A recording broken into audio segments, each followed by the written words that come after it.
welcome along to AFTV. We are here on Santa Monica Beach here in Los Angeles. Here to preview the big game which is going to be taking place on Wednesday. It is Arsenal versus Bournemouth. The first sort of official game of Arsenal's pre-season tour. We know that they played a behind closed doors friendly against Leyton Orient, but this is where it all begins. We've got Turkish in the building, and we've also got lead judges here to preview that game. Beautiful setting. The sun is setting over there on Santa Monica Beach.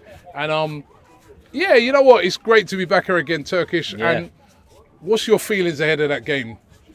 The Bournemouth one is like the appetizer, isn't it? Really. You got put in there late. It's good that they added a game because, you know, you're making an 11-hour flight. You want to see a few games at least. So it's good that they added the game, but it feels like the appetizer for the weekend game against United. But it'll be a good appetizer because it's the first time I'll be seeing Arsenal after the Euros, well, after the season finished, really. And listen, although there's no signings yet, I'm looking at like a Nwaneri, and I'm looking at some of the players like maybe a Vieira and see what they could potentially bring for us. I do want signings, don't get it twisted there.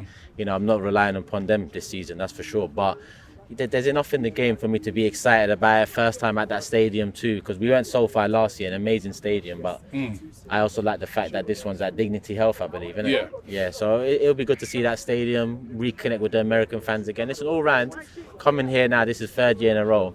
It's beautiful, man. The connection to the Arsenal fans here is a great thing. Yeah, let me suggest, right, that this is going to be a very, very tough game. This is going to be a lot more difficult than what people expect. We were just chatting to some couple of guys there who said that they saw the Bournemouth players down there on Santa Monica Beach, Taram. I feel that these players, the Bournemouth players, because the spotlight's not on them, because they're probably not used to coming out here and doing these sort of, tournaments, they're going to be really excited for this game, Lee. I'm really pumped for this game, and this is not going to be an easy game for Arsenal, particularly when you consider the amount of players that are missing for Arsenal. Yeah, I think that's a very, very good point. I think they're going to be a little bit more up for it, and a big game for them, isn't it? Because they're playing in America. I think I don't recall Bournemouth being out here before. They might have been, but I don't recall it. And playing Arsenal at LA Galaxy's home, I'm looking forward to the game. But I think it'd be very, very difficult. I think Arsenal, if I'll be really honest, they've only been in training 4 days. I think we're one of the last ones to go back. So I think that we could be behind the black ball in these couple of friendlies coming up. And we could actually be on the wrong end of a couple of results. I know it don't matter, but at the end of the day, it's about getting, as Turkey says, preparation, see the young players and everything. But you know, coming down here on the beach and then seeing the sunset today and all that, you're starting getting the American vibes, and I'm looking forward to the game tomorrow. That's what we're here for, to watch the games and hopefully see Arsenal do well. I'm not worried about the results, Rob. If I've been really honest, like I have been in the past, this is about just getting players some game time and seeing a few of the youngsters. Yeah, as you know, a lot of players missing because of the Euros and the Copa America. Yeah. But there are some players that I hear that the focus is going to be on those players. What are you going to do? Are you going to step up this season? A couple that really come to mind is, you mentioned one, Fabio Vieira, right?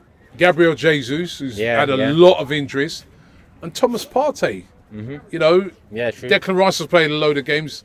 These may be the games where he can re-establish himself back in the Arsenal team. Yeah. Listen, there's a few players in the side where, you know, we're either done with them injury-wise or, you know, we're giving them another season. And I think with Partey 1 year left on his contract, it doesn't seem like there's solid interest from Saudi. So a player of that quality, hope and pray he stays fit. And if he can stay fit, he'd be a big asset for us this season. It starts, you said, you know, Arsenal, it starts now for us. It starts now for Partey. If he plays well, if he gets fit enough for the start of the season, he starts that first game for sure. Because there will be doubts about Declan Rice and, you know, when he comes back and training wise and whatnot. So Partey is going to be essential for us, especially early on. And early on, we've got key games, 3 big away games. And Partey is going to have to be crucial for us in those. So hopefully he comes through unscathed. But it's not only that anymore. I'm tired of saying Partey needs to come through unscathed. Now I want to see the season before last Partey back, the one that was consistently there for us and consistently quality for us. Yeah, Jesus as well. Big for him. I mean, missed most of last season through injury. back in now. You know what I mean? There's no Havertz in this game. It's a chance for him to show what he can do, and for us to see him back to full fitness as well. Yeah, it's very interesting because all the videos seem to be showing Jesus, you know what I mean? Showing all little good clips of him. He's looking really, really sharp. And I do think it is, I think a lot of fans are sort of sleeping on Jesus a little bit, don't realise how good a player that he has been for us. I know that he struggled a little bit towards the back end of the season through injury, but when he's fully fit and up and running, there's not a lot better than him about as a footballer. And, you know, if he can start playing as well as what he can before that injury, and if he has got to that sort of level again, you know, dare I say it, we've got this like a new player on our hands. So I'm looking forward to watching him play. I'm looking forward to hopefully seeing the best of Jesus, because I think if he is, I think that gives us something a little bit more than what people expect going into this season, transfer-wise and things like that. And I think that he could be a special player for us still. Yeah, I heard a little rumour earlier that Calafiori could be coming over to the States to do his medical this week in order to sign for Arsenal. I mean, you excited about him? Am I excited about him? You know what's mad, Rob, yeah? This is typical me, I guess, yeah? I think his quality, from what I've seen, which is very limited minutes, I think he's a good signing to an already strong back line. But that already strong back line part is why I'm not too excited about it. I've been waiting on a midfield or attacking signing, and we've signed another defender on top of the best defence in the league at the moment. So I'm not excited about it. We have strengthened it, so I feel like I'm excited to move on from it and see what we are going to add attacking-wise, midfield-wise, because really and truly, it's attack and midfield that excite you. It's those signings that really kind of give you the tone for the start of the season. So Calafiori looks good. Quality asset. He's going to challenge for the first team, if not be first team for us. But now let's hopefully move on into the attack. And you excited to see Calafiori? Yeah, I am, because I think, like as you said, like, you know, you're strengthening on the strength. That's something that's good. I like that. You know, yes, we was the best defensively last season, but they've felt that they need to strengthen on that again. They're not like sitting on their laurels on how good they are defensively. I also think that looks at, when you look at the midfield and forwards, they think, wow, that's our best department, and they're looking to strengthen. Like, we've got to buck up as well. So I do think it's a good signing. I do feel that left side, I think, has got to be addressed, because I don't think we've been. With whether it be like Shinchenko, whether it be Kivia, whether it be like Tommy Asu. Tommy Asu now is not here because of injury. So I think that we've got to get that solid, reliable. So that gives us the base for then whoever is up front, whether it be Martinelli, Trossard, to not worry about defensively having to cover and things like that. So I do think it's a big, bold move from Arsenal. Also, what I like about it is they're prepared to spend the money on it, and that means, well, I'm hoping that means that they've got money in the area, in the areas of midfield and I don't think Arsenal will sign a striker. I do think that they go for a wide player. Well, I was going to mention, right, we're talking about strikers. I think every Arsenal fan universally would love to see us bring in a striker. We're going to see a striker tomorrow who scored a lot of goals in the Premier League last season. Yeah. Dominic Solanke. Would you have Dominic Solanke at Arsenal? He was brilliant for Bournemouth last season, breakthrough season, scored a lot of goals, hasn't been getting a lot of mentions from people, but his goal scoring record was better than Tony's. It's up there with your Ollie Watkins and people like that. Would you have him at Arsenal? Nah. Dominic Solanke? Nah. Why? I think he's good, but I think if we're going to go for that type of strike, I think Ollie Watkins is the one.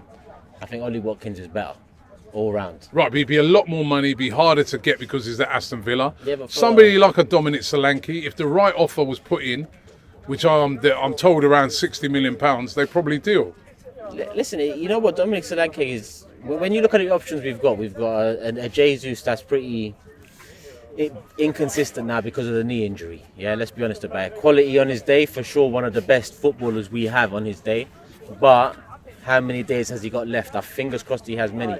Aside from that, we've got Eddie. It looks like Marseille, hopefully, or someone takes him this summer. So Solanke would be an upgrade in that position overall.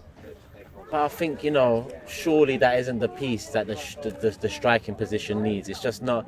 Maybe it's not you know when people say it's not an exotic enough name, maybe it is that. Maybe the Isak, or really it's just Isak that I really want. Maybe my focus being too much on him, Solanke is going to feel like a bit of an underwhelming one, but that's not to say he hasn't got the qualities to bang, because he has banged.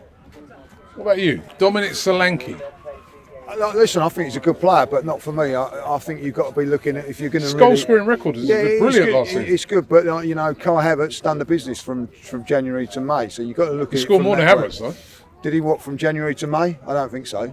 I think like it was all over the whole season. Over the whole season, but like you have to look at it with Havertz. He only went really up front from January onwards. You know, after that Dubai break. So I think that you're going to bring somebody that's got to be a little bit different to what we've got. You know, like, and I think that Solanke probably is more similar to Havertz, and I think Havertz is a better player, and that's in my opinion. If you're going to go for a centre forward, it's got to be an Isaac, it's got to be a Ollie Watkins or someone of that ilk. But listen, that's not saying that Solanke's not very, very good, and I think over the last sort of two years at Bournemouth, he's really developed really well. You know, and he's a decent player, but without being hot, nasty and whatever, is he going to be the one that's going to take you to a title? I don't think so, personally. Okay. Finally, of course, you know, I mean, I always like to ask for predictions. It's very hard to predict it because we don't know exactly what the team's going to be. But give me, who's going to win tomorrow? Draw, 2-2. Oh, 2-2 draw? Yeah. All right, I wasn't expecting that. But it is Turkish. Yeah, I should have known something like this. Goals at least. 2-2 draw. Yeah. I was going to say exactly the same. Oh, was I you? was going to actually say 2-2. I just feel like, you know, they're a little bit further than us. But now I'm going to go like Arsenal to win it 3-2 then. Arsenal to win 3-2. What are your predictions? Let us know in the comments below. Don't forget, we're doing loads of content over here. Turkish are also here with a Big Six crew. Loads of the guys are just making their way up there to the pier as well. So check out his content as well. But make sure you check out AFTV. We've got our vlogs going on. We've got our daily diary. We've got a brilliant Bias Premier League show that we did poolside today as well. And of course, look at these cool locations. Doing a preview on Santa Monica Beach. No disrespect to Burnley, but it's a million miles away from there. Thanks for watching, and we're going to see you at the game. Make sure you check it out. We're going to be speaking to fans after the game as well with our fan cams, so don't miss it.